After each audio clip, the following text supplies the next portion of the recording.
Just do whatever. I don't care. That's what I always do. What's up, everybody, and welcome to the Press X Podcast, episode 93, your weekly podcast for gaming news and opinions come at you each and every Monday at noon Eastern. I'm Kevin McManus.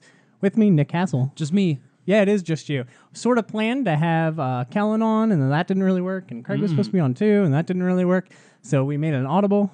We had to change made one? Yeah, we had to change some things on the fly. We'll figure out how it works. Probably not well. That'll be okay, though. Today, not too much news. It's been pretty slow for the past couple of weeks, actually. So we'll probably focus heavily on what we've been playing, as we tend to do, and maybe a question here or there. It's slow because all the stuff that we've been talking about all year is starting to come out. So there's not really much else to say about it other than perfect score for everything. Yeah, until the November games hit, and it's like, oh, look at all the funny glitches in the game. Let's make fun of the game for a week. Okay, and then the game becomes this meme on the internet. But anyway, let's start with what we've been playing. I guess I will start with the Danganronpas, since that's where I kind of left off last week. You did it. I did do it. I beat it. I was a little You were like, hey, you're probably not going to finish it at the rate you're going. And I was like, I don't think that that's true. And oh boy, was that true. I was not as far into that game as I thought I was, but finally beat it. You refrained from talking about the game last week. Yeah. Why was that? Because there's a certain game series where I feel like the ending, if someone had told me, hey, look out, don't get excited for it, that, I would have started thinking like, oh, is this game going to suck at the end now? So I'm not good on like lying or faking stuff, so I couldn't be like, man, that ending was swell. I hope you enjoy it when you finish it, when I'm just sitting here just like, why did I finish it? So you didn't like it? I didn't like it at all. Really? Okay. So I liked it. I thought it was good. As good as 1 and 2? No. Oh, no. As good as Ultra Despair? No. But I still thought it was good. So I do want to say there's a question going around about, like, should you play this if this is your first Danganronpa? Should you jump in here? And the answer to that is, to me, for a specific reason, is no, because it's on the same console as it's Vita, PS4, PC. Sure. You know what else is on Vita, PS4, and PC? Danganronpa 1. Just go play that one. I'm not as down on it, I think, as you are, but the game... Down on... Danganronpa V3. Oh. The game has problems. I made a light list here of some problems and some positives okay. for the game. Down being negative and not just like, man, I'm down with this. Oh, yeah, gotcha, yeah. I think we both started off way up here. Yeah, so and I don't think this is a spoiler, because I didn't specifically talk about it on the show, and actually Kellen and Craig aren't here, so if you're listening to this, Kellen and Craig, you might want to close your ears for a second. But to me, a problem with the game was I had my favorite characters. I had these characters that I thought was interesting. I talked about how this was a very good cast of characters. I liked them a lot. They started dying and everything, and I feel like the ones that kept making it through were not the ones that were interesting to me. Yeah. And that was a little bit of a problem in like 2 to me as well, but the ones that were left rose up and they became better characters. Like they grew a lot. And in this one, I feel like it was way more what you see is what you get. And when something you see that you like is gone, you're not getting anything like it back. My big problem, and I'm not going to go into names or anything like that. Right. I'm trying to keep I'm dancing around everything. I feel like the first main games, I felt like there was you felt like a team, whether some people sucked at first and then like, hey, everyone around me is dead, so I got to like pick up the slack. And then like you said, there was like development. Yeah. And obviously this isn't a game narrative of the year award candidate. I mean, these aren't trying to be those. They're more silly, goofy fun and playing off of tropes. Sure.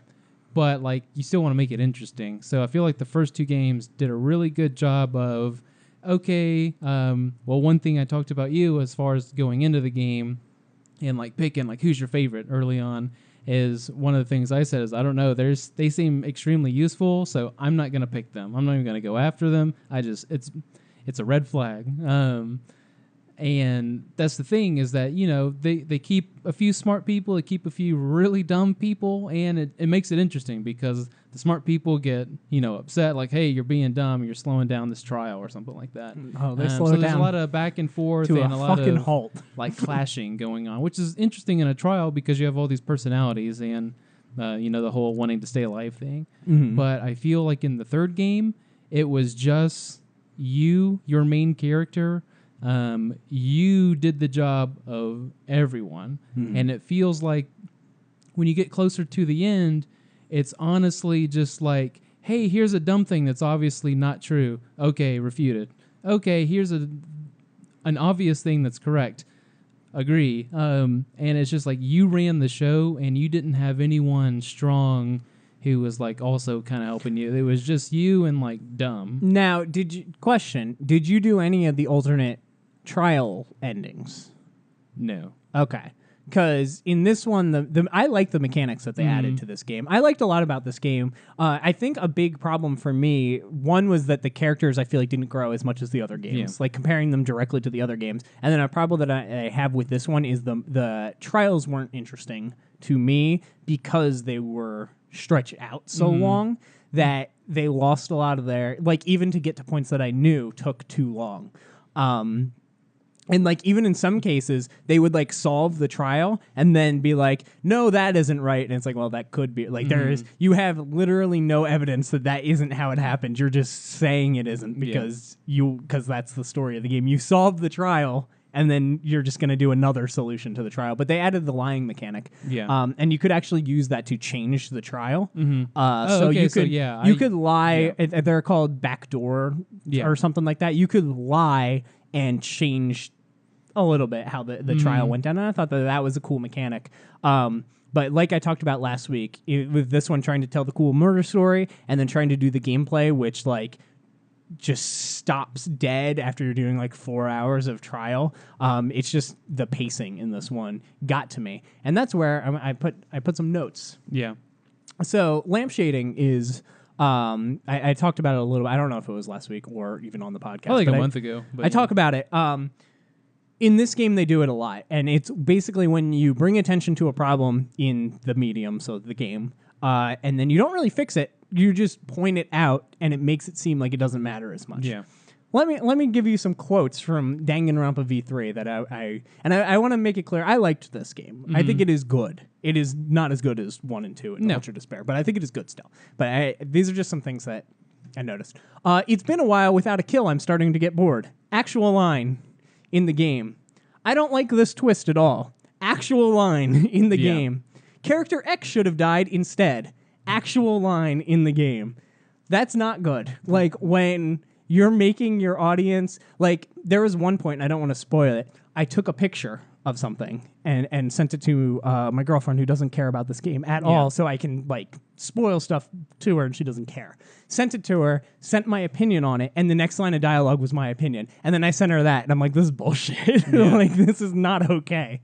So yeah, they had that problem.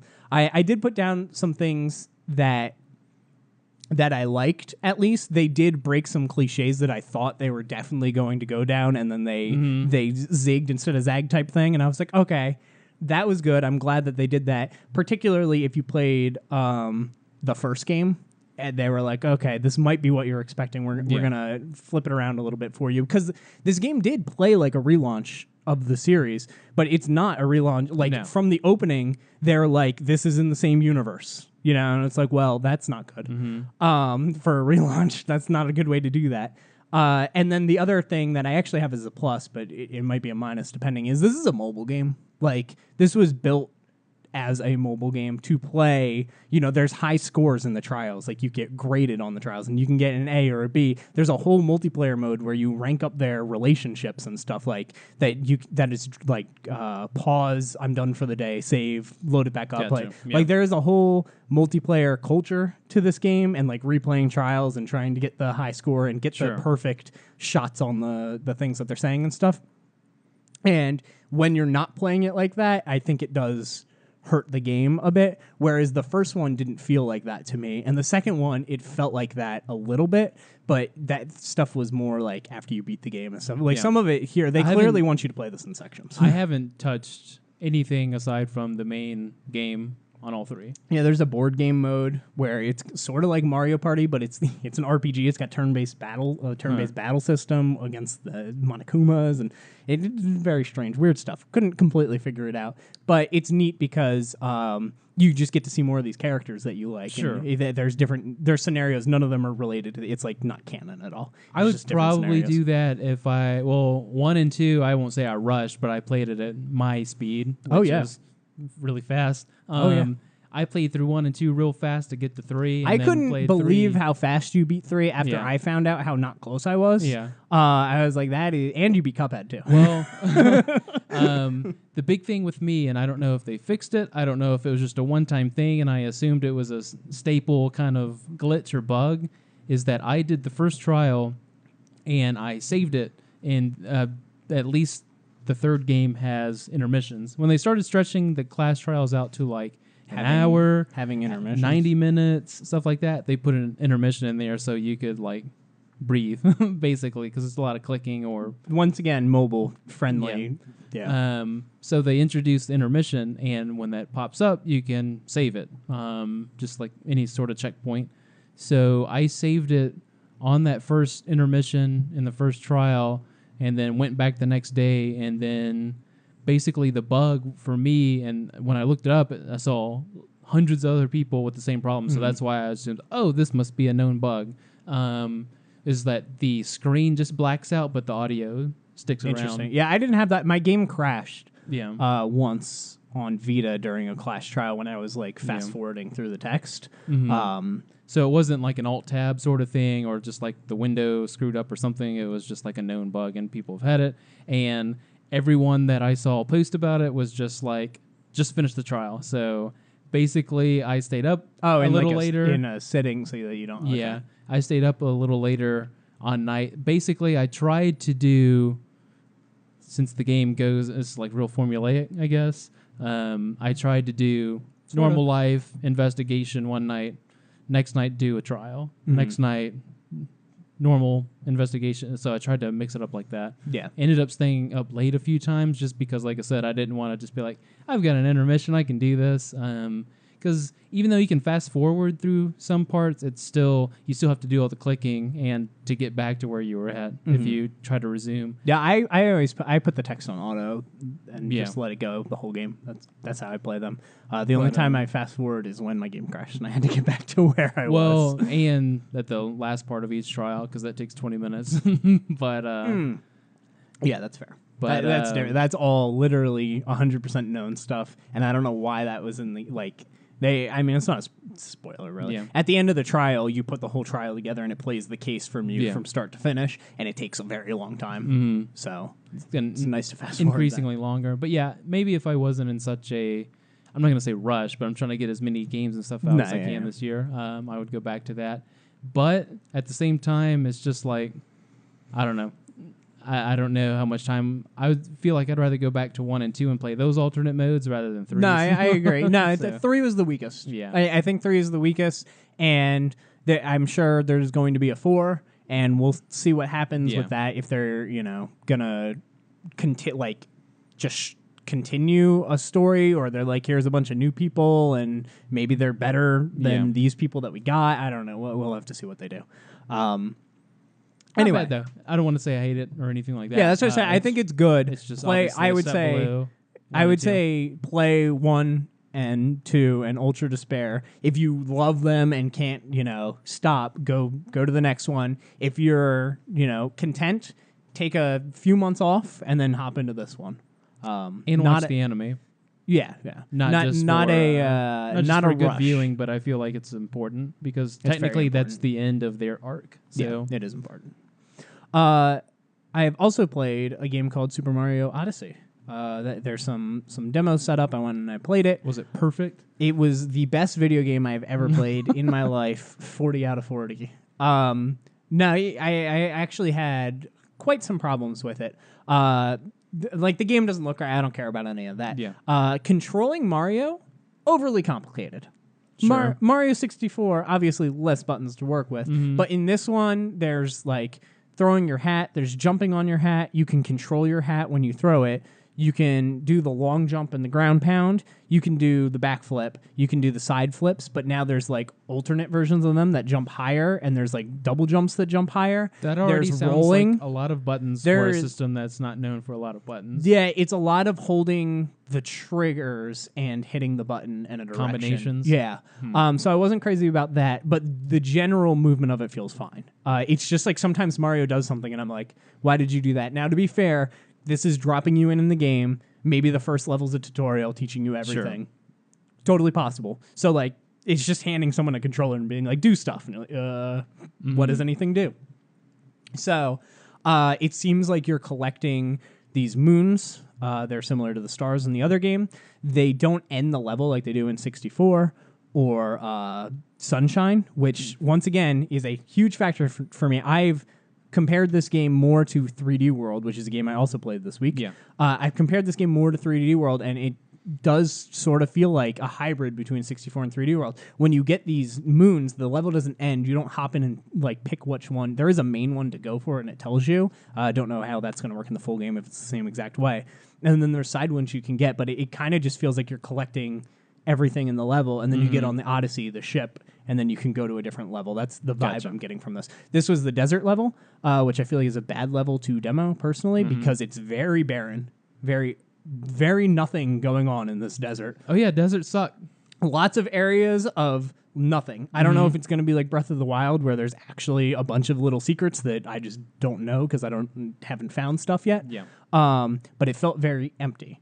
That being said, the 2D section where you like go into the pipe in your 2D and then you can break out of the top at 3D felt awesome. Way better than I thought it would. Throwing the hat to attack enemies instead of the punching's obviously better because it's got a range attack. Possessing enemies feels cheap because you just get to skip a whole bunch of platforming sections. Like you possess a bullet and there's no like platforming. And I hope that there is maybe a moon or whatever that you need to get to a certain spot and you're not allowed to possess an enemy the whole time to get there, something like that. It obviously, they're trying to hit all age ranges with this, and they did that with 3D World as well. If you failed too much, they just gave you the invincibility suit and you can just go do whatever you want. I hope that stuff isn't in there, but they already have the amiibos that if you scan, they show you where the moons are, they show you where coins are, they show you. So, but this game at its heart is literally a sandbox collectathon. That's what this is. Mario 64 is a collectathon, but it's got that hub world, like the more Banjo-Kazooie style thing, and I just don't 100% feel that from this. This, to me, is in between 3D World and 64, which is what I was worried about. The camera isn't behind you.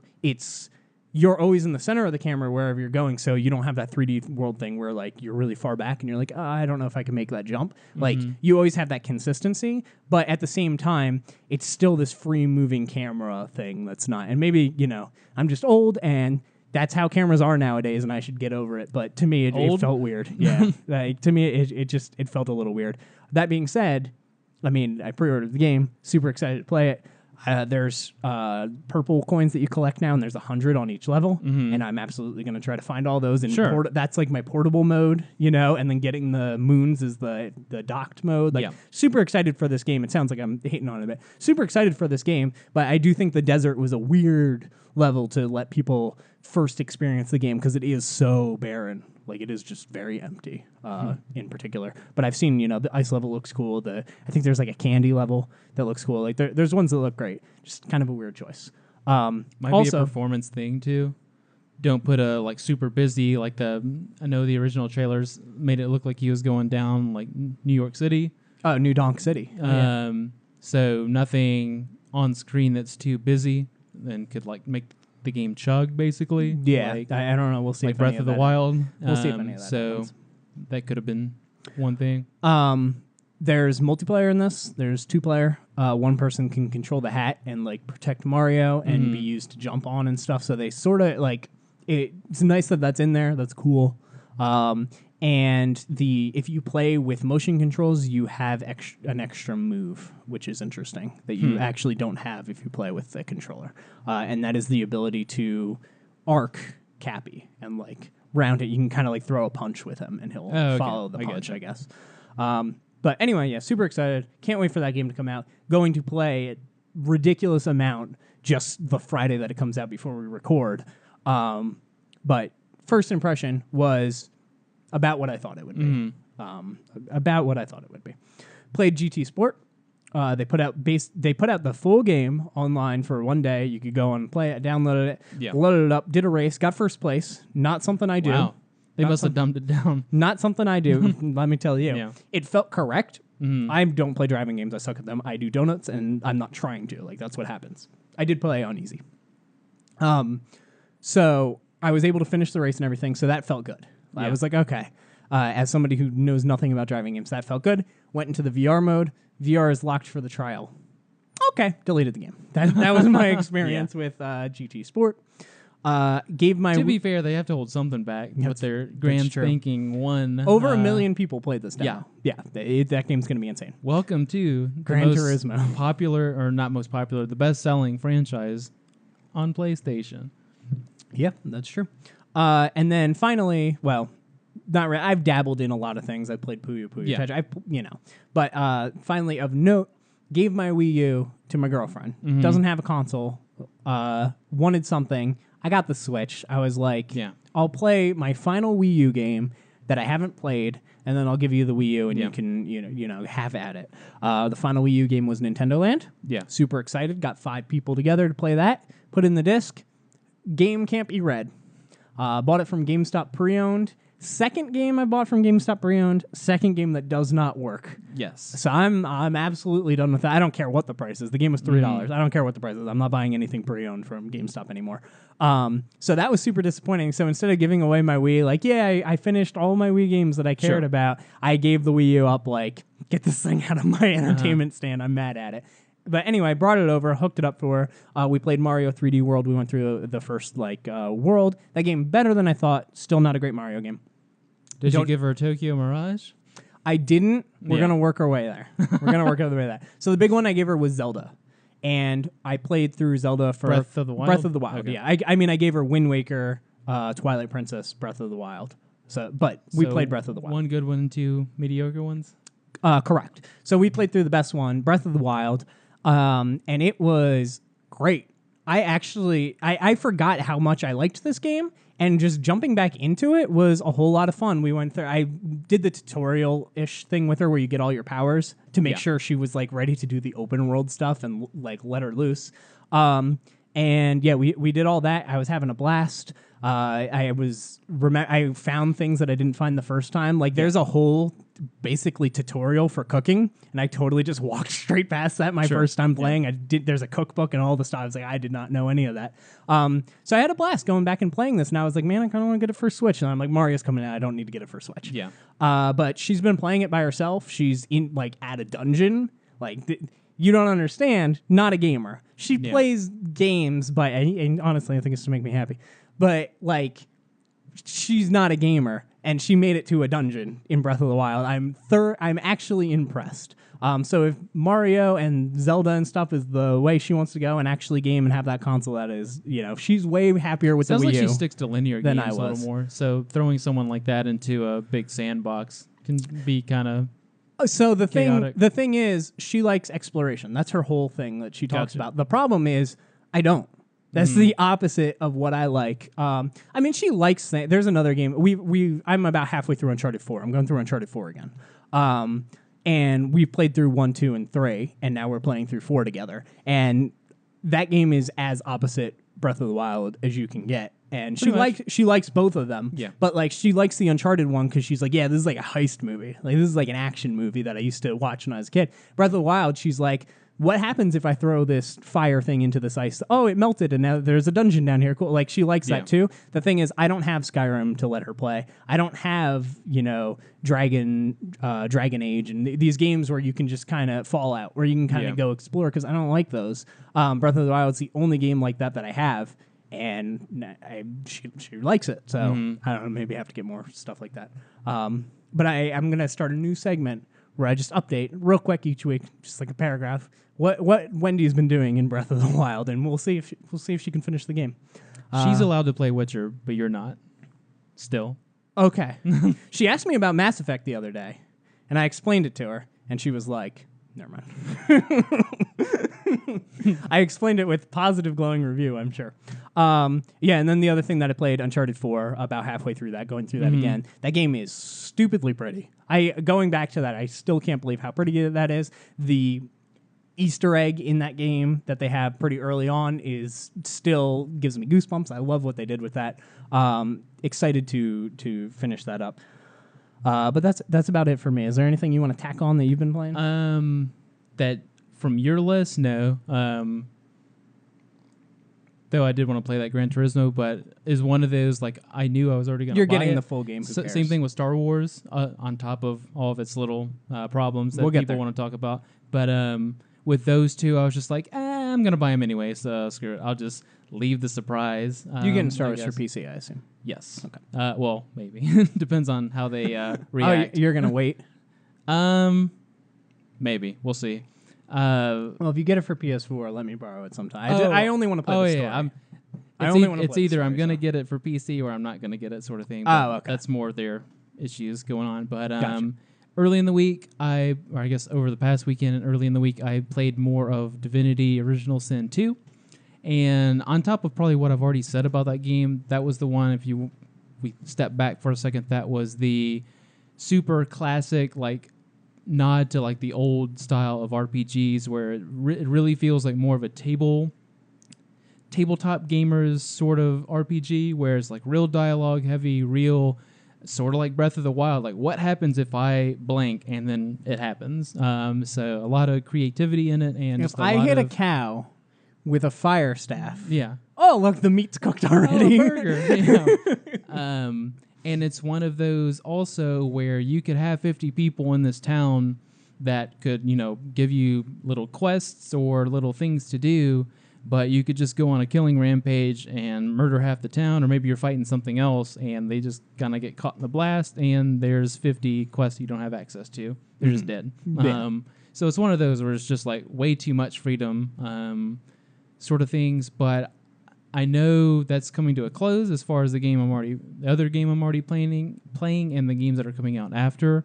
I know that time's kind of winding down to play that, unless I just beat other games faster. But I feel like this is probably one of the best Western RPGs ever. But I feel sad because I'm not going to get to complete it anytime soon. Mm-hmm. So I feel like it's got the potential to just like blow almost everything else out of the water. Save for like Witcher, but maybe it could even compete, but I won't know that for a while, so that kind of makes me sad, but it's still really good. I still like the unique aspects of the things that I set up for my character. Like I said, I made a big skeleton guy, so whenever I go into a city, if I don't remember to put my little cloak on, then people just see a walking bone man. That's cool. I like people see a walking bone man and they start screaming and either want to fight me or run away. So it's just something like, oh yeah, I got to do that. And I met someone else who gave me this item where I can basically be like Arya Stark from Game of Thrones, and I can just like change my appearance however I want to. So it's pretty cool. It's literally it's a type of game where you just get like a handful of clay and it's just like do what you want. Mm-hmm. So it's really cool. I apparently like games like that. We'll see. So that sucks that I gotta cut that time short, but the good thing for that game is if anything else this year sucks or doesn't come through, fall back, or if I just don't like it, just whatever, I got a great plan B. That's how I felt with finishing Danganronpa. It was a little bit of like a relief when I did that. And I'm like, all right, well, Hidden Agenda is coming out, like all these things. And I was like, I just got Undertale for the Vita from the physical version of that, so I get to jump into Undertale. I'm like, all right, I got some games that, I can fall back on, check out Undertale. I heard that's a good game. And Tuesday is when Middle-earth Shadow of War came out. It sure did. That was the sequel to Shadow of Mordor from a couple years back. But I had just played it for the first time. I think it went on sale on Steam last year for the holidays, and I grabbed it. Mm-hmm. Heard a lot about it, decided to go for it, like Lord of the Rings. So this is kind of like an expanded universe sort of deal, and liked it. So bought this one, went into it, heard about all the microtransaction deal. Now, I'm just going to tie this in. Yeah. Did you do the thing where you decline their terms of service? No, I was already well past that point. I assumed. So basically, you can decline the terms of service, and the microtransactions and things don't prompt in your game. So you can play the experience microtransaction-less if you want to. Just kind of an aside. So anyway, keep going with your story. But anyways, got into this one. The first, I want to say 5 to 10 hours, I really felt like, okay, this just feels like an expansion. Like, obviously, it's the second game, so you don't want to change it up too much from what worked obviously well. I mean, I feel like their sales were good enough, and press and all that was good enough from the first game to warrant a second game. Like, this wasn't Who makes this game? It was WB. Okay, okay. I don't know. Off the top of my head, I can't think. But it's like the Batman. Yeah, it's like the Arkham sort of deal.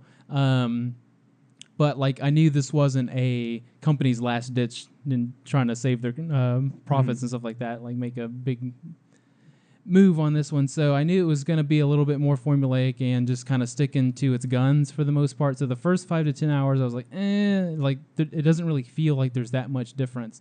Then got past that sort of gated portion. Sort of, if you remember me talking about Horizon, you bring that up. I got there really fast. Yeah. I was like, it took like an hour to get to the open part of Horizon. Well, yeah, I'm more I'm bigger into exploration, so it took me a lot longer than that. That's true. I just made a beeline to every single objective. There's a certain threshold in this game as well. When you pass it, that's when it's like, okay, now we know you're back into Shadow of Mordor mode. Let's give you the new stuff. And then when I finally passed that, I was like, oh, that's what all these good scores are about. So I finally hit that point, and I've been loving the game ever since. Interesting. So this is kind of what I heard about the game as far visuals. Fine, not bad. Nothing to write home about. Story. This isn't a system breaker or a. Well, I guess they got to go buy the 4K monitor now. Right. Story meh. So yeah, story meh. From what I can tell, yeah. Nemesis system, fucking awesome. Yeah. That's what I've heard about the game. Like, that's the summary. Obviously, any Lord of the Rings game is going to be really high fantasy in description, and go read all the codex and the journals and whatever else you just picked up. So it's like lore heavy. So maybe that's why it's a little meh. It introduces characters. In this game, I'm not really going to go into spoilers, I guess, but there is an enemy that dies in the movies who you finally see like now sort of thing. So it's sort of prequels to the movies, but it's like a weird timeline. But they're not connected except in lore. Yeah. They're not actually connected. But it was cool to see a couple characters like, oh, yeah, that person showed up and died. But now they're cool in this game because they're not dead. So they're doing stuff. And it's kind of cool like that. They introduce a lot more characters. There's some cool, like, captain sort of dudes. There's this cool woman who's fighting along and stuff like that. There's a lot of cool characters, which I didn't really expect. You're used to big, nasty orc, big undead thing, and guy with a elf haunting him sort of deal, your main character. But yeah, like, story is whatever. It's what you get from Lord of the Rings. I mean, it's going to just be really over your head and unreasonably descriptive, but the Nemesis system is awesome. Basically, when I finally crossed that threshold, like I said, that was, hey, go take this castle. And you're presented with that. Obviously, there's like 10 captains, there's 4 war chiefs, and then there's just an overlord guarding this castle, and you can just storm through it. You don't have to like fight them all, but if you storm through the castle, obviously there's dudes just sitting around waiting to kill you. So you can just take the hard approach, or you can scale around and be stealthy and probably take like 30 hours to clear the thing, or you can just get all those captains and you basically dominate their brain. So you're like assuming control of them basically, and they switch their fealty or loyalty over to you. And you get all the captains, and then you say, hey, you go be the bodyguard of that war chief.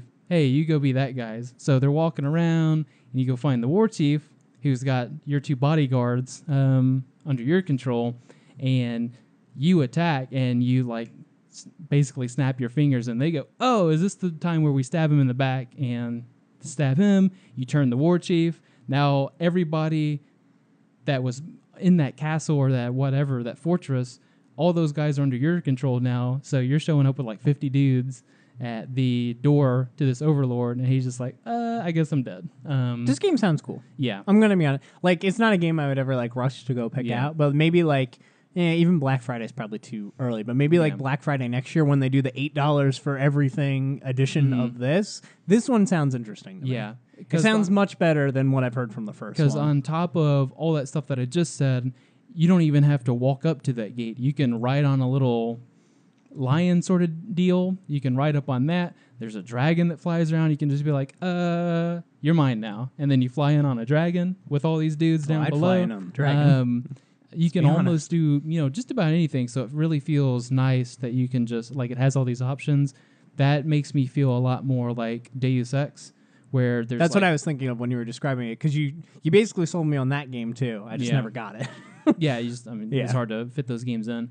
But same actually kind of game length, it feels like.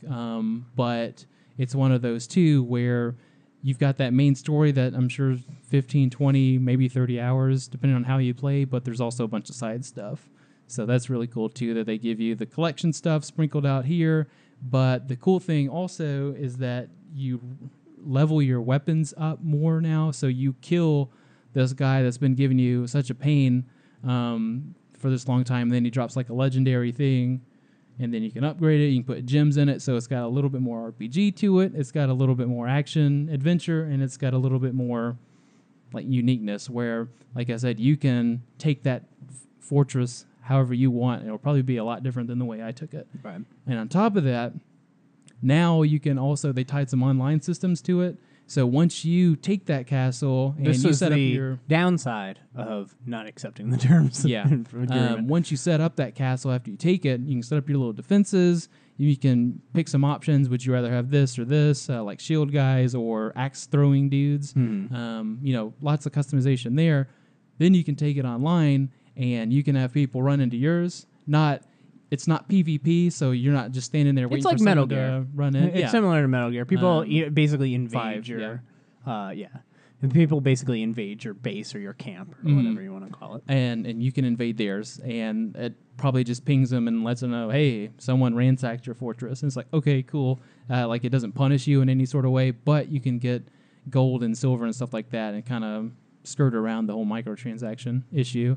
But it doesn't feel like, so far, I mean, I've gotten a bunch of cool orcs under my control and, like, people in my army, I guess.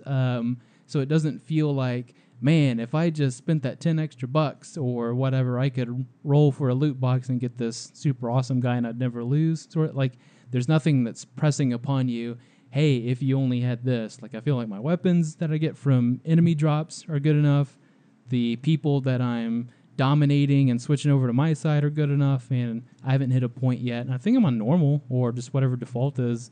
I don't feel like I've hit a point where, like, I've played 20 hours and I'm not able to kill this guy for whatever. He's just too powerful, and I just don't have the tools. So that's cool, because I was kind of worried going into this game that it was going to have more repercussions, I guess. Yeah, for more like forceful. Yeah. Hey, like nudges to do microtransactions. I mean, you talked about hitting no on that screen to get those microtransaction messages to go away, but I don't feel like it's really bugged me or even really know what the notifications are. Maybe I'm just not paying attention, but I know there's a lot of tips and stuff that pop up on the screen, but I don't remember any of them just being like, hey, if you spent 20 extra bucks, you could have, whatever costume. But it's cool. I like it. I'm definitely going to finish it.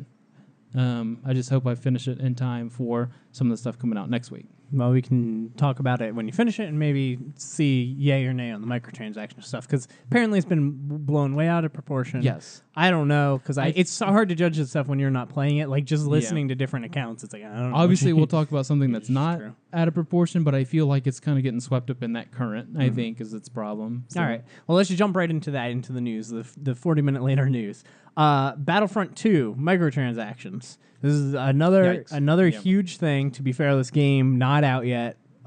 Could all be fixed, could all be different, could just be the beta, et cetera, et cetera. But the general idea of it, and just to try to break it down in simplest terms that I can, when you fight, you earn money.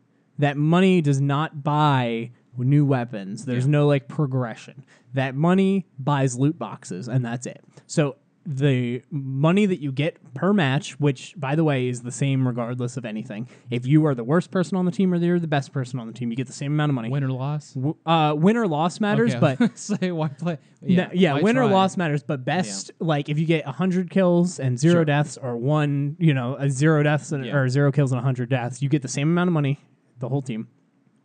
The only thing you can buy is loot boxes. Loot boxes open up and give you I imagine cosmetic things, whatever. And then there's guns. Yeah. So that's how you can get those. And then the big one is basically, lack of a better term, popular enough perks. They are perks. And they are different levels of perks, similar to a free-to-play mobile game where, bronze, silver, gold. So somebody who has all gold perks is going to be better than somebody who does not.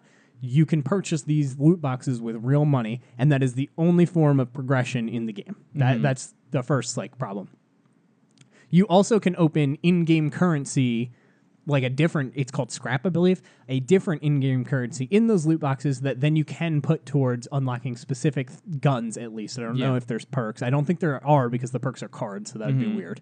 But anyway, and it's called scrap, but they take, it's going to take you hours and hours and hours. Yeah, I think you get on average 15 in a box. I don't remember how many it takes to buy a gun, but it's 600 sounds correct. I think that's right.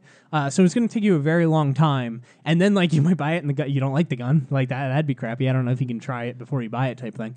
But this is becoming a problem. Lots of canceled my pre-order, all this stuff, because literally the only form of progression in this game is completely random, which reminds me a lot of Splatoon.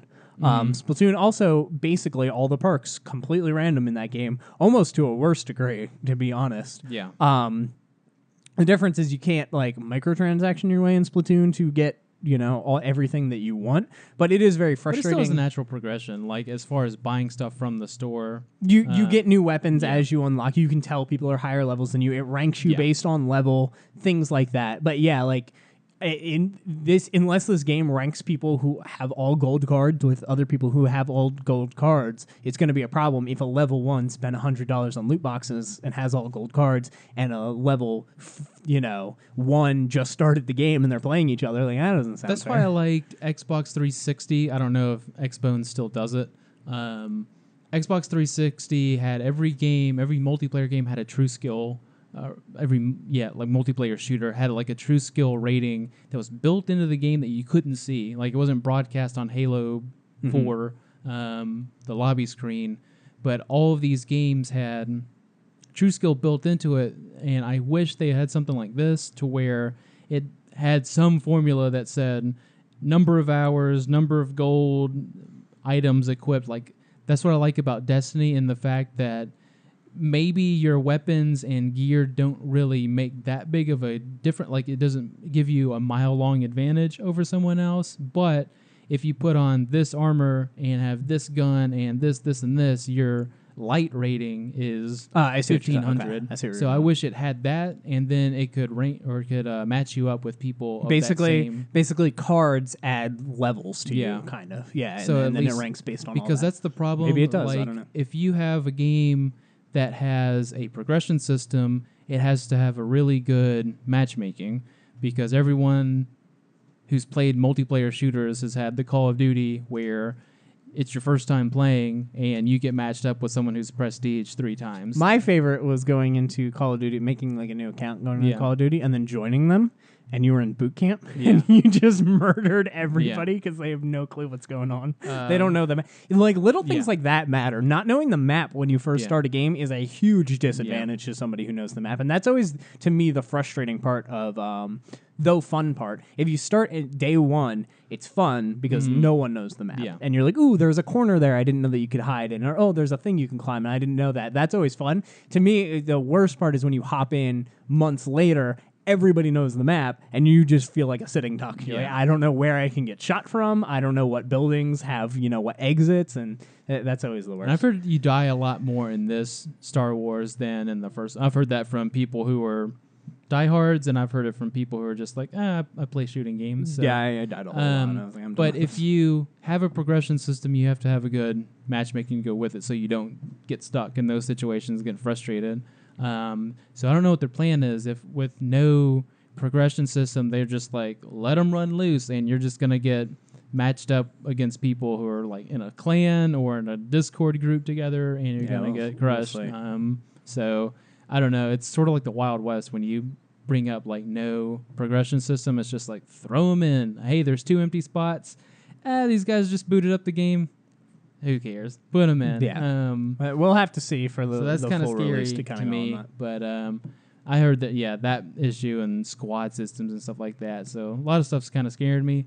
And Divinity 2 is looking a little bit better the more I hear about this game.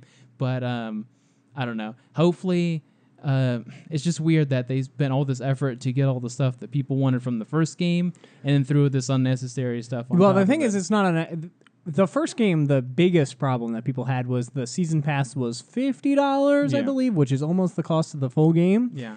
And they didn't announce what was even in it, which partially made sense because episode 7 was coming up and they didn't want to spoil some stuff from episode 7, I guess.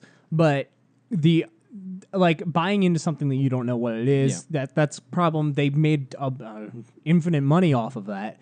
So this time they were like, we're not going to do that. You guys clearly didn't like that, but we still need to make money. So here's our microtransaction system. So it's for the progression of the game. Yeah. Like all you need to do is cosmetic stuff only. You want to look like a really cool soldier, you know what I mean? I think you might run into problems where like they can't like make Darth Maul look, have like purple face, things, licensing things like that. But well, that's cool. But like I don't know, every give character, people a for scarf. For the most part, like if you wanted to have a cool Luke or something like that, he's got like 10 different outfits from the movies you can do. Different old skin, current old Luke, all the way Jedi down Master to, training, like if you want to do that, go nuts. Hoth Luke. Even Maul's got like 5 different appearances, so you can just go nuts. Hood on, hood off, well, watch broken the in animated half, stuff. cut in half. But yeah, like they should really keep it cosmetic. I don't know. Gun sort of sucks because I know that was a big one too in the first game. The best gun you could only get if you bought like a certain edition of the game or the season pass. Hans pistol. It was really good. So I don't know. I feel like they did a lot of good. Hey, we have single player now. Hey, we've got some cool stuff, and then it's like one step forward, 2 back. Yeah, I'm not freaking out about it. I think they might. I'm not freaking out. I think they'll either, change it before really. The backlash is going to be huge if they don't. So.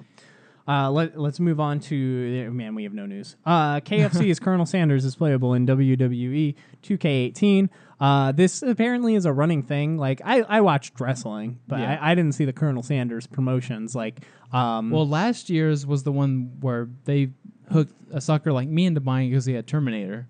On there. That's true. That did. That was last year, so I don't step down. I don't know whether.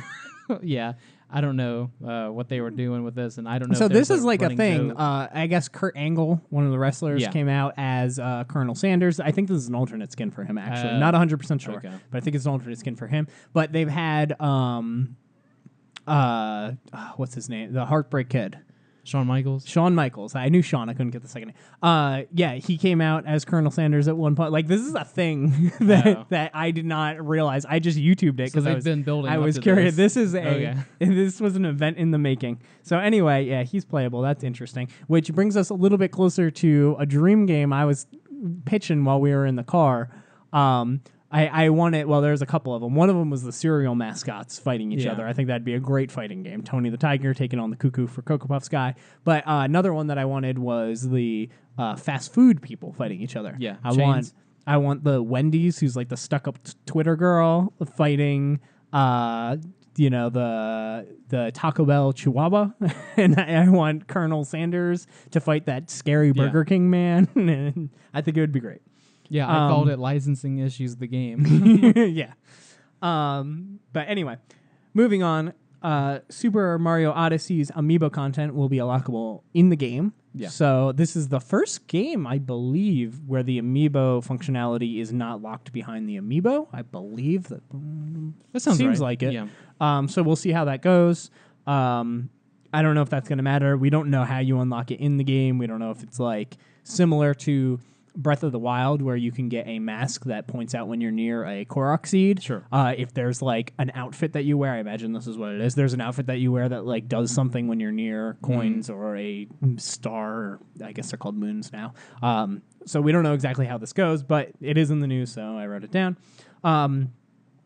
Cuphead has crossed 1 million downloads, which is very interesting. Obviously, this is a digital-only game, so downloads is the only way to get it. I know that Steam put out the number of 500,000, and I don't know how much it's climbed or fallen since then. So we'll just split it 50-50 for the sake of it. That's big news. Microsoft needs a hit. Yeah, they got one. They just need critically, and they don't even need a home run. They just need like a safe hit. They need to get on base. Yeah. Because I was worried about this game because it got delayed so much, and they did add levels. Like this was a boss game, and I was like, "Uh-oh, this is what happens when games aren't good. This is exactly what happens." And it turns out this game's good, so good for them. It was following a bad trend, but they did it. They did do it. No Duke Nukem Forever problems or anything like that. We won't go into that. And then finally for the news, IGN has acquired Humble Bundle. This is a very interesting, I don't really know where this is going. Humble Bundle, obviously they don't want to be like, oh, this sucks. But they came out there like, we're happy with the direction that we want to go. We think IGN is a good fit for this. We think that they are pro gamer. We're pro gamer. This is going to work very well. Some questions have been brought up like, hey, when you're reviewing games that are on Humble Bundle or, talking about games that conflict of interest, you can get on a Humble Bundle, how is that going to work? And IGN, of course, was like, we believe in our writers. We're professional, blah, blah, blah. So not too much to say until something happens with this, but this is interesting. Why would they want this? Of all places to buy them, I guess I'm glad that IGN did it because they're at least, not going anywhere. Well, that too. But for better or for worse, like they're pretty gamer first as far as keeping up to date on things and opinions and stuff like that. So it's pretty knowledgeable people. Yeah, I think it's interesting. I think we might see, they have an IGN Prime type situation. Sure. I don't know what it's called, IGN Gold, whatever it is. But it removes ads from the videos and gives you a free game a month, something like that. It's very similar to like Twitch Prime. We could see maybe some sort of like subscription thing tied in with the Humble Bundle. I just hope they don't screw up on Humble Bundles because I know that's a big one for a lot of people. So they have great deals. So that's interesting. Once again, we'll talk about it when something actually happens. But it was kind of weird though, just like a random like Thursday. Yeah, you told me about it. I was like, what? I totally missed that because nothing happened. So let's move into some questions here. First off, tackling last week, we were talking about games of the generation, basically what game defined each console generation, all the way down, starting with Atari. And we got World's End chiming in, and he said he thinks Skyrim belongs on this discussion list. He says not only does that game not die, but it introduced the plague known as DLC, the $50 season pass, unlimited skins, etc. That is a very interesting point. Skyrim, not the first to have DLC, but the first one to have controversial DLC, the horse armor. Well, I was going to say horse armor is Oblivion. Oh, is that Oblivion? Yeah. So never mind. I take it all back.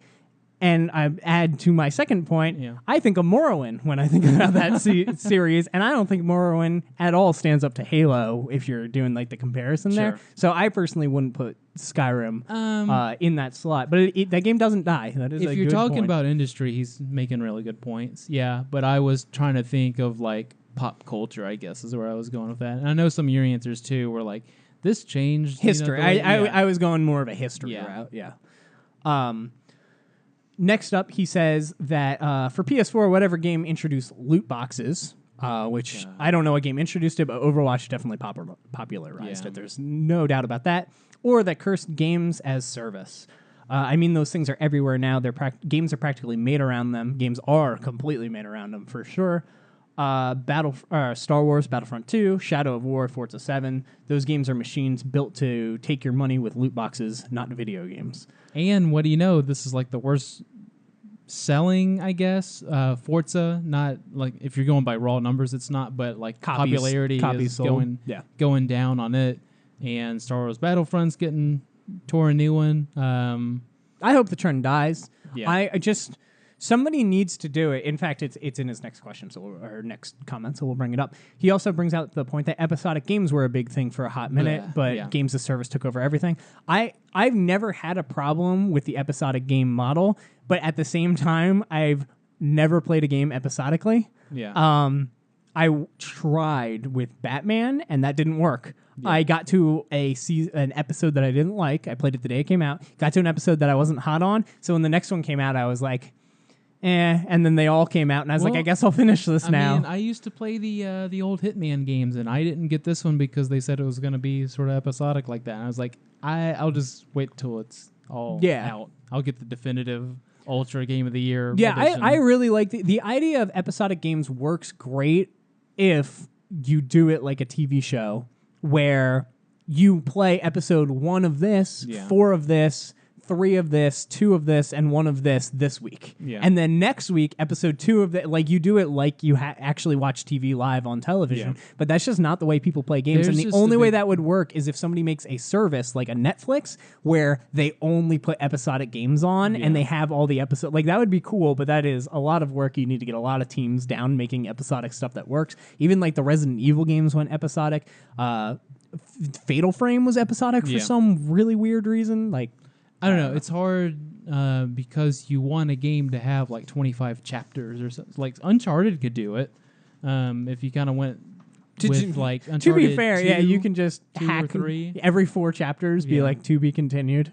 I mean, I guess that would work. But yeah, like that's the problem is that the gap's too big. Sometimes the gaps aren't consistent too. I feel almost every time. I feel like Game of Thrones at least was the one episodic Telltale game that I kind of got behind. I feel like sometimes it was like, hey, next month, hey, in 3 months, and it was just like, this is Life is Strange episode 2 just got announced. Not like the prequel thing, whatever, Before the Storm or whatever it's called, just got announced, and people were like, like, that's not how that's not how that should work. Yeah, like even watching weekly TV programs is a big enough pain, or anime or whatever you like watching. That's why the Hulus and the Netflixes make sense, because you can just cram it. Like you can just watch a steady stream of it. See, I'm in the opposite camp. I prefer to watch things episodically. Like I watch my shows every week. My favorite thing is after an episode, I go on Twitter, I go on Reddit. I like looking at the theories. I like looking at what people think is coming next. Like I like that mentality, but I don't watch when I do watch something on Netflix, like I will watch season 1 through 5 and be like, okay, cool. With the way that I watch shows now, usually around season 3, I'm like, okay, you're not keeping my interest. Like I drop off around season 3. Definitely when season 4 hits, I'm like, okay, you really need to hook me, otherwise I'm done with your show. Yeah. And the only thing that is able to keep me going, not like that, is something like American Horror Story or Scream Queen, something that every season's totally different. Like it's a different. Yeah. That's what I was saying. Like the gap's too big for games at the moment. So if you wanted to build a game around, hey, this thing is going to release over like a 25-week span. Like if you started early enough in the year where you're not hitting like Thanksgiving and Christmas and stuff like that, holidays where you have to take breaks. But like, build the game to be chopped up in 25 parts, whether you're just chopping up one story. Like if I said, if you wanted to take literally Uncharted 2 and just go chapter 1, cut, chapter 2, cut, and just make it a little more cliffhangery, so you're not just like dead stop. I think you can make a game. The problem is it from the forefront to be like, hey, this week it's this guy and this girl, but next week this third person comes in, and then this person dies, and this one comes in. So more, not to scare people away with it, but more like a soap opera where it's like a revolving door of stories. So I welcome an episodic game that works as an episodic game. Like playing, I played through, Wolf Among Us, I played through Batman, I played through Walking Dead, like I played through these games, and none of them scream to me, man, this should have been chopped up into 5 parts. Yeah. Like, it just doesn't work, and I don't know what you do. They feel like acts, basically. It's just Act 1, Act 2, and it's just chopped up into an episode. But, I feel like you would have to look at how like popular TV shows, like how did Friends work? How did Seinfeld work? How did I think Until Big Dawn Bang Theory? maybe. I don't know. See, All that's of them, where I was kinda all going. of them just feel like a chopped. Like it does Yeah. just feel like you're hacking the thing into Yeah. pieces. It needs to be built for it, and I don't know what you can do that would Yeah, work. that's why you have to make like short experiences, but leave a little wiggle room for another character or event or something to happen. Yeah. Just like a TV show, you just gonna have to study how these other popular things work and then make a game around it. But it's something where you have to go up at the forefront to do it, and you have to be like, we are going to release this weekly. Yeah. So Tuesday, first Tuesday of April, here we go. Second, and it's just gonna be I feel that. like it's just now that we're getting TV. Yeah. Like movies have been great for a very long time, and there's great TV shows like from the past. But right now we're in like a golden age of television. Like television's getting it right now, and I think to emulate games as television is going to take a long time before we figure that one out. Because that's the only thing that you watch on a week-to-week basis, really. I was just saying, study what they do. You don't read your book. You don't read 3 chapters in your book and then put it away till the next week. I haven't read a book in a long time. But no, like I was just saying, the TV example, just to like study like how they hook people, basically. So just like kind of the background information on it, and use that in your game, so you're not making it just like chopped up Telltale stuff. Yeah. Let's move into his next comment, which pertains to Witcher 3, which you brought up. He would bring up the My Witcher man. 3. Yeah. Witcher 3 is the only game I can think of that deserves to be more than $60 day one. I think Witcher 3 Standard Edition should have been $80 for how vast it is, and $20 for Hearts of Stone? Yeah. Second expansion. DLC, while Blood and Wine should have been a first, standalone game for $40. Now, correct me if I'm wrong. Blood and Wine requires the full game. It's not standalone. Okay. Yeah. Just making sure. I mean, 60 hours of quality content, more than 90% of AAA games out there. The problem with that, first off, games $80 totally fine with. I'm okay with that. I'm on board, especially if they keep like the $20 Prime discount, all the stuff. I'm totally on board with that. I've been saying that for a while. If you give me $80 games, you take out all microtransactions, you add basically make games whole, make video games whole again. You make the whole package. Maybe you do cheat codes, to get like the things that people are buying nowadays. You make a whole package game. Persona 5 is a great example. All they would need to do is put in like their cosmetic costume DLC stuff that they had. Totally worth $80. I don't think you can judge that completely on time. I make that point a lot. That's a scary one because when we've talked about that before, like I would like it, but I don't think that's a good catch-all that the industry. First, you'd make a lot of people mad. Yeah. I think I think a better way to put it is Witcher 3 would have been a good first candidate to do this with. Sure. I think that's a good point. But like games are worth different amounts to different people. They resonate with people. Like I talk about something like The Witness, worth way more than $40. I paid $40 for that game. That game worth way more than $40 to me. Journey worth way more than $20 to me. Like. But somebody else might play Journey and be like, okay, that was worth the $5 I bought it on sale for, but I wouldn't have paid $6. Like it's just different. Well, and for different games people. like this, like that game, Witcher and others like it, give you the ability to beat the game in 20 hours or 25. Yeah, so you can beeline through it. Yeah, it's not like you are locked into this game like a MMO, I guess, and you must play 250 hours with DLC. And boom, there's your price. So that's another scary part. I still would have paid $300 for the game, but I know right. But I think that if this was the first game that tried the $80 price tag, wouldn't have people up in arms. Yeah. You know what I mean? I think that's a good way to put it. Sure. But yeah, moving the price up is scary, but I think it needs to be done or we're still going to have but the problem is it needs to be done and then they need to axe the microtransactions completely and give us a complete game that's not buggy at all. That's the first step. Like if Mass Effect Andromeda was the first game that was $80, like people would have lost their freaking minds. You need to be careful. Yeah. And I think maybe Cyberpunk. What is it, 2077? Yeah. Something. Maybe that will be the first. That's actually when it's going to come out, too. Maybe that'll be the first game that is $80 and it's a complete, no DLC stuff. Speaking of DLC, I just want to pose this to you. What type of DLC do you think is okay, if any? Obviously, I imagine you'd prefer everything just be in the game, so we don't need to bring that topic up. But what loot boxes kind of versus the standalone Uncharted, like Uncharted Lost Legacy. So like expansion. No, those are standalone. Those are standalone. You can buy them. You can play them without the game. Okay. Infamous is another one. First Light did that. Left Behind is $15. You could just play it without you don't need the game.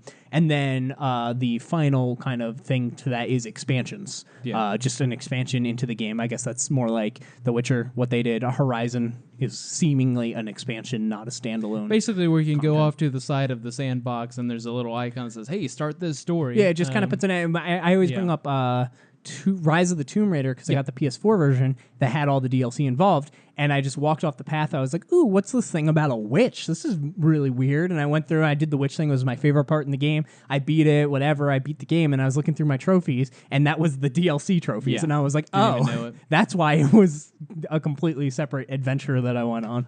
If it's RPG, which is I guess my number one genre of current years, I always say do 3. Whether it's not depending on whether the game's 100 hours or 20 hours or however long. I like 3, and 3 expansions. You can call them expansions, yeah. You but want I want it to tie the into Destiny. the game. Destiny does that, right?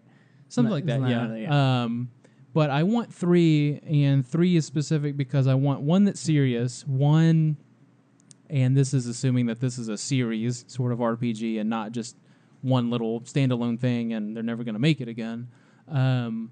One where I want a super serious, where like the main game maybe leaves a few, not plot holes, but leaves a few things untied on purpose. Like leaves a little bit out there for future game or DLC or for a spinoff or something like that to kind of grab hold on to. And there's enough of a connection where you're like, oh yeah, but you're not like, this is 2.5 or right.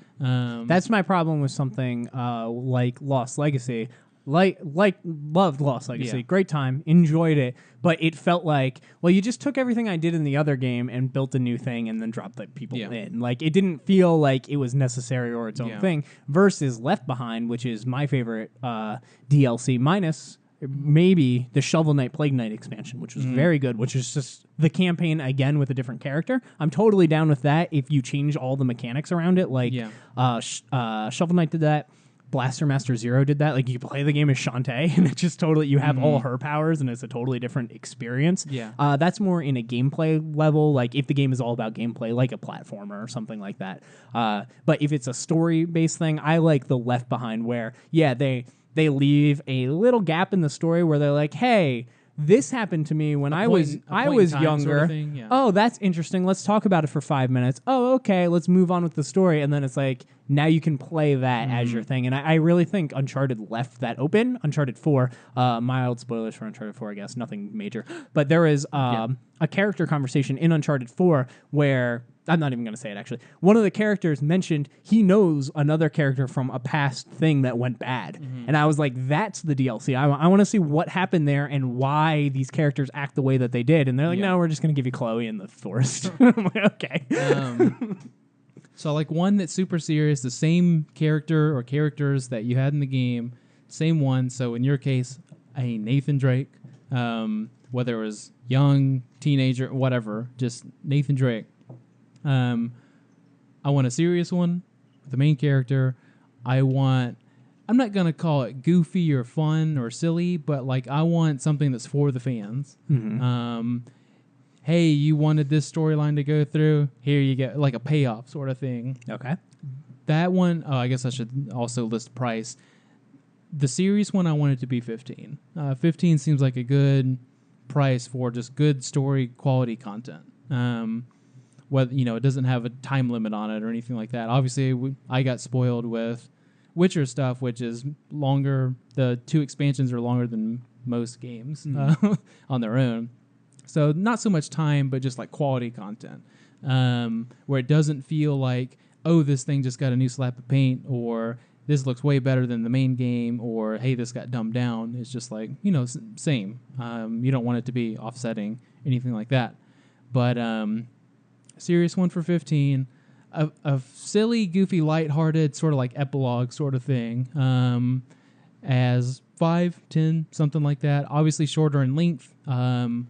Quality content's there as well, but like, you your characters get to kind of be themselves, sort of thing, and not, oh no, the world's still ending, or oh man, we just averted that disaster, sort of thing. It's just like, basically, if it was like Uncharted, if it was the Mass Effects, if it's Elder Scrolls, whatever, it's like go into some sort of lounge, or a space lounge, or whatever lounge, or a old pub or something. I don't know. Trying to use those examples again, and just kind of letting loose, telling stories, having fun. It's just like a fun, lighthearted thing, because all the stuff that we play, the go steal the treasures, or the go save alien race, or save the world from big dragons, like, you know, it's super serious and it's stressful to go through for X amount of hours. So kick back, kick your feet up, and have some fun. $5. There you go. Because it's just sort of something off to the side. And then a third one is something to bridge between that and the next game.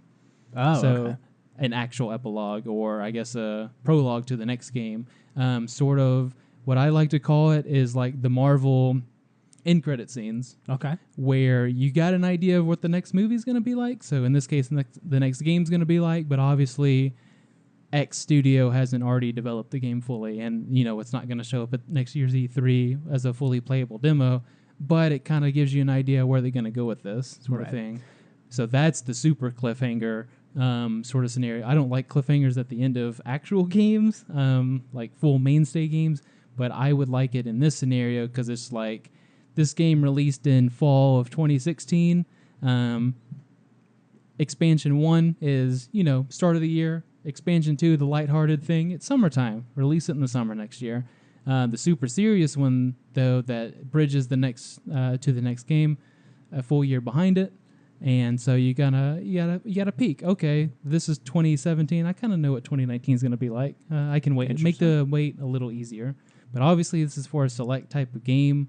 If it was shooters or something like that, obviously just dump more maps. I was going to drop in fighting games, because that's tough, because you get characters with fighting games, and like it's hard to, is there a campaign? Do you go up the AI, like they have to, like making the character and everything, like it feels like characters should be voices be free, but they have voice acting, they have to do the AI for the character so that they're not dumb or way too hard, like, and obviously that's a big one right now because Street Fighter is killing its fans over the characters that they release, because the people that still play Street Fighter and still watch it and participate in the community, they want the old characters. They want the Street Fighter 2 characters. They want the old school people, and they keep releasing these new guys, which, I mean, some of them play well, some of them aesthetically look pretty cool, but it's just like, man, where's my old character? Because that's the thing with these fighting games currently. Maybe not so much Injustice because it's a little bit newer to the block, but it's still the Mortal Kombat guys. So, you know, and something with comic characters. Also, I was going to say, those characters all exist. Like, they're not making new characters to throw in. And that's where I was going, is that DC, as far as pool of people that you can use, is almost unlimited. We got the Atom coming, so we're good. So, as far as DLC for, like, you obviously want to put new characters out. You don't want to just release Street Fighter 2 in 2017 graphics on 2017 systems. A lot of people do that. I would. But obviously you want to sprinkle in some new stuff, so you need to do half and half.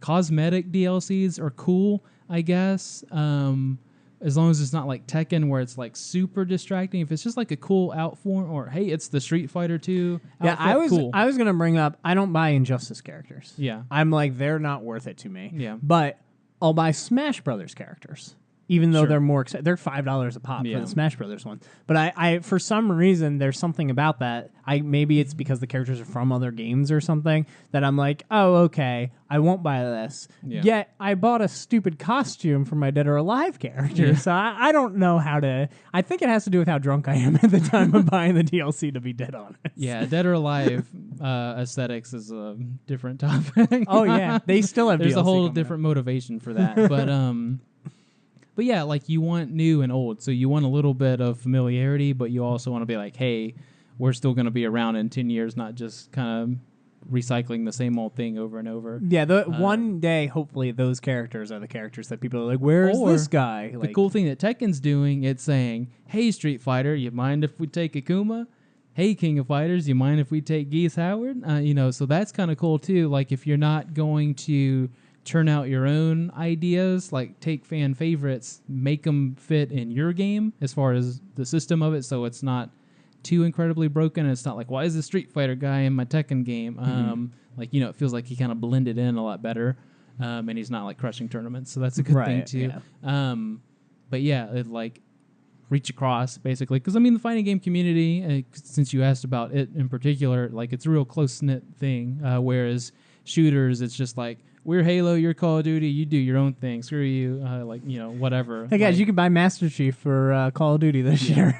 And it seems like there's just a million Master Chiefs. And it seems like it seems like RPGs are starting to get there too. Because if you remember earlier in the year or last year too, Horizon team. The Witcher team drew their guy in sort of the Horizon art. Indies are, Shovel Knight was in Ukulele. I talked about Shantae is in, a lot of games, but Blaster Master, Runbow, fighting games, cool options to have. RPGs, you have infinite options to do. Shooters is just more maps, basically. So let's move on to yet another question. This is one that I didn't make a big deal out of, and then I heard people's opinions on it, and I was like, "Oh, I completely disagree." So, let's bring to attention stream sniping, which is a term I've never actually heard until recently. Okay, but basically, most notable on PUBG. Kellen was telling me about this last weekend, and he was going to be on the show, like I said, and I kind of tailored this to him. He doesn't want to play PUBG because they ban all these stream snipers. Like, they are so defensive about that.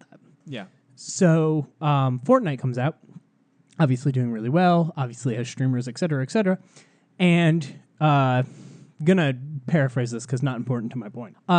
They had a group of people who basically used aimbots and would go find streamers and kill them on stream. And they had a problem where they quoted the guy and he's like, "I just want to see streamers rage." I'm like, that's not a very good defense to take for what you did. And then they're being sued apparently by Fortnite because they broke the terms of service by using messing with the code. Sure. People are like, yeah, sue them, whatever. None of that matters to my point. My point is that I saw this and people are like, yeah, this shouldn't be allowed. No stream sniping. So I'm going to start. What's your opinion on the stream sniping thing? Is this a bannable offense? Well, technically, if you put it in your terms of service, then, you're good to go.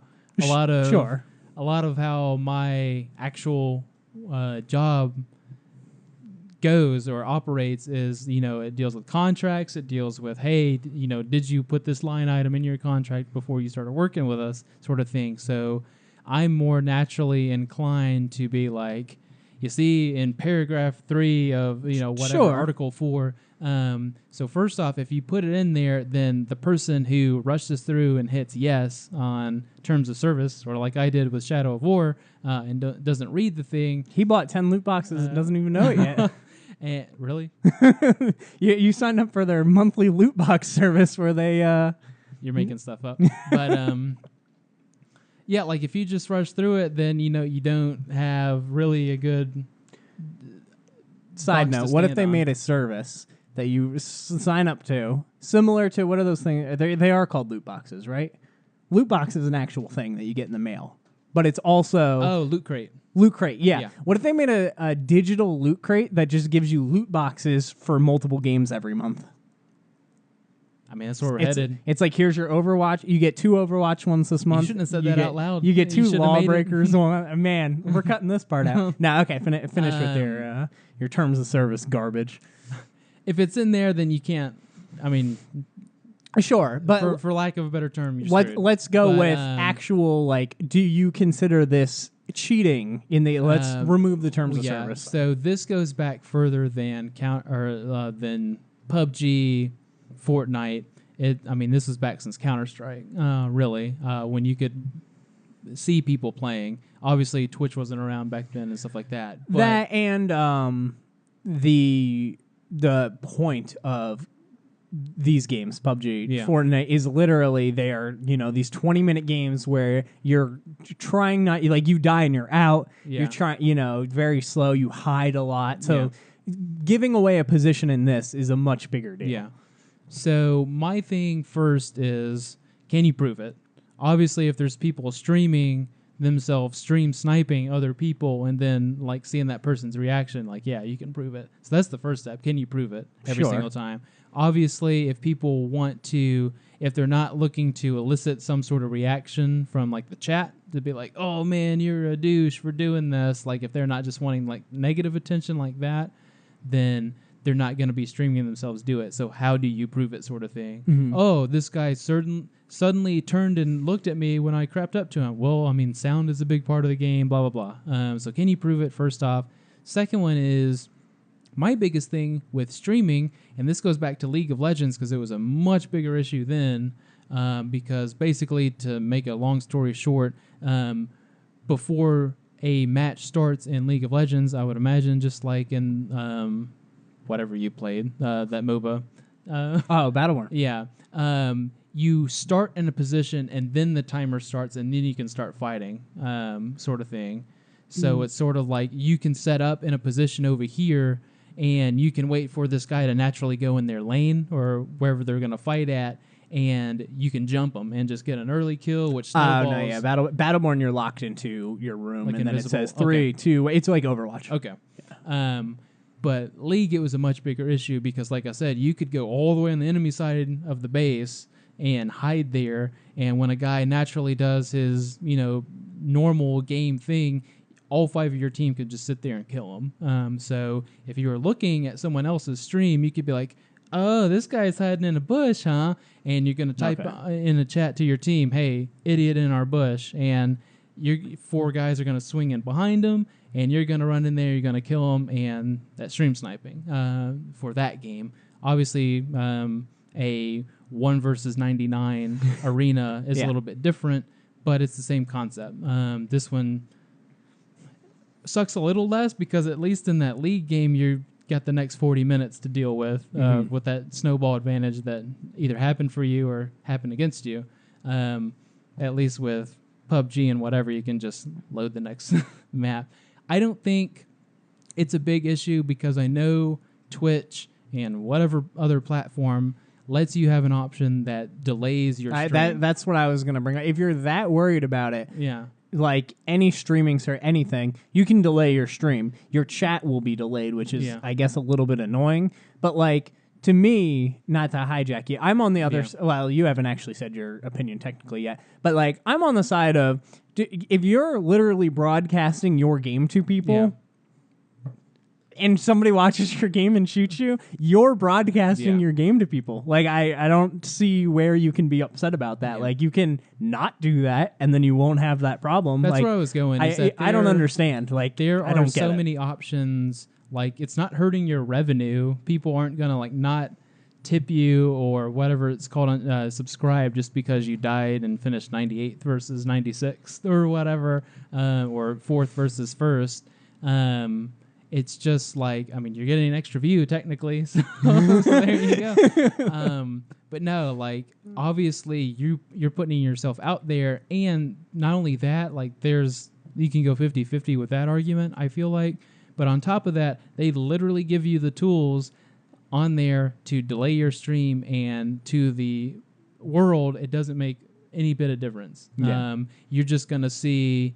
you're going to be in the next match, and then you're going to see the chat window scroll up and say, like, LOL, like, you suck, and emote, sort of thing. You're just going to see that, like, 30 seconds or whatever behind, and it's not that big a deal. The only things that need to be, like, live streamed are events, so, like, E3s and pressers and stuff like that, because you don't want the Xbox guy over here watching it on his console and hitting Twitter, and then your phone buzzes, and then you see, like, oh, Death Stranding coming out next year. And then you're seeing Kojima walk up on the screen, sort of thing. Yeah. Like, you want that to be live stream. Sports, I'm sure, too. You don't want to be I don't know. You don't want the guy in front of you on the flight to be like, yeah, with Right. the obvious team jersey on. You're just like, I haven't watched that play yet. But it shouldn't matter at all for your individual self. It's not a team game too, so that's a bit different as well. Whereas something like League, like I said, maybe the popular guy on the team on a League stream delayed his stream, but the guy who didn't really matter as much would leave his on. So you're seeing something happen on his screen, and you're obviously hearing the guy like, "Oh, what the hell? Like, I can't believe that happened," or "That was cheap." And then you can click over to his stream, watch it for 30 seconds, and then it happens. See what happens. That's a little weird when it's a team sport, but I don't really see. I understand why they want to ban, because it's in their terms of service. They don't want it like zero. Yeah, that part doesn't bother. The part that bothers me is like, I think that's wrong. Yeah. Like, if you're playing a game and you put it on the biggest monitor in the room, and everybody else has monitors and they're playing the game, and then you're mad because they looked at your stupid big monitor and shot you, it's like, you put it on that monitor, buddy. I don't understand. I would call like party foul against that is like Halo LAN parties. If you got the douchebag you got a TV over here with your 4 people and a TV over here with these 4 people, and your backs are to each other, and you got a guy turning around being like, "Oh, he's in the base." Yeah. Like, that's a little bit different, but same. It's a first person kind of like real world example of I guess the question sniping. is, are you kicking that guy out now? Is he not coming back? Is he banned? You give him a warning. Oh, right, we're banning the And, guy from the house. Okay. Well, 2, I never made anyone sign a agreement when they entered. So No, I don't know. Like, to me, streaming, broadcasting, as it is called, is you are showing, what you're doing. I don't know. It's just strange. To me, it's similar to like being mad if you're live streaming in a mall and you're like, "Oh, I'm vlogging, whatever," and then somebody comes up and they're like, "Hey, I'm watching your stream," and it's like, "No, stop it, man! I'm streaming. Don't watch my stream and interrupt my stream." Like, or I don't comes know. up and kicks you in the nuts or something. That'd be 10 times better. But yeah, well, here's my other thing to be a sarcastic douche about it. That guy is watching your stream, so you just got an extra view, and on top of him killing you and his 1,000 people wanting to know what your reaction was, all 1,000 of them are clicking over to your stream and they're seeing your stream. So it's free publicity. If you want to Twitch act and like pretend you're mad just to get more people to come in and be like, "This is a conspiracy. I want people on my side to get more views." This is a whole group of things I didn't know happened. Yeah. It was very interesting. I don't really watch Twitch. So. But it's not just going to be the one person. I want to make Twitch streamers mad. Like all those other people that are watching this douchebag, they probably also kind of want to see someone rage, so they're going to go check out the channel. Yeah. They're going to get more views, more popular, probably more subscriptions. Only time it happened to me, I was watching a Tekken stream. Yeah. While I was playing Tekken, I got matched up with the guy on the stream. Nice. Doesn't really matter. You can't really do too much with that information. If you could somehow like divert your eyes to see both at the same time, but it was cool. Yeah. I guess I don't know. But the only time it should matter is in a competitive environment, and it's not possible in a competitive environment. Yeah, no. So I don't. You're getting free viewership, and all you have to do is click the button that says delay. Yeah, my argument is you signed up for it in a competitive environment, or even the room. Like, you're not signing up for people cheating, by looking at your screen, whatever. As soon as you hit broadcast my gameplay, you're literally showing everybody. Like, that is the point. You are showing them. And what they choose to do with that, I feel like, is kind of fine. I don't know. It's weird because there's nothing else like. I mean, there might be, but I can't think of like a parallel with it with like other mediums or other, besides like vlogging, which is very similar. Like, I can't think of something similar that where I'm like, see, it's fine here and it's not here, or see, it's wrong here and it's not here. But to me, like, the bottom line is you are putting your stuff in public, and if people look in the public and then use that against you that way, like, you did it. It's kind of your fault, but whatever. They want privacy in a public setting. Yeah, it's a little weird. Let's move on to the releases and then end this extra long show. I don't understand We knock a person out. They're gone. Yeah. Show. Oh, we didn't knock him out. Life did. You don't. You don't know that. Show goes longer than normal. Called his boss. And said, very, very I feel like strange. he needs to work this Saturday.